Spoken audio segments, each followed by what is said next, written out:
కృతజ్ఞ. కృతం అంటే సేవ, ఉపకారం, సహాయం. జ్ఞ అంటే తెలిసినవాడు, గుర్తు పెట్టుకునివాడు. శ్రీ ఆదిశంకర భాష్యార్థం.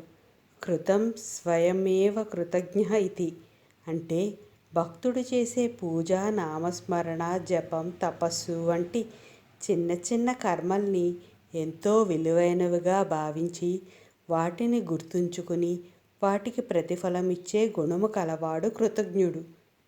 భగవద్గీత, ఉపనిషత్తులు, భాగవతం లాంటివి కూడా ఇదే విషయాన్ని అందజేస్తాయి. పత్రం, పుష్పం, ఫలం, తోయం ఏమే భక్త్యా ప్రయచ్చతి. అర్థం: ఒకవేళ నా భక్తుడు ప్రేమతో ఒక ఆకు, పువ్వును, కాయను, నీటిని సమర్పిస్తే నేను ఆనందంతో అంగీకరిస్తాను. ఇది కూడా విష్ణువు యొక్క కృతజ్ఞతా గుణాన్ని తెలియజేస్తుంది. తత్వ విచారణలో భగవంతుడు సంపూర్ణుడు. ఆయన భక్తులు చేసిన చిన్న సేవను కూడా గొప్పగా పరిగణించి ఫలితం ప్రసాదిస్తాడు. భక్తిపరంగా చూస్తే ఈ నామం మనకు ఒక గొప్ప ధర్మబోధన ఇస్తుంది.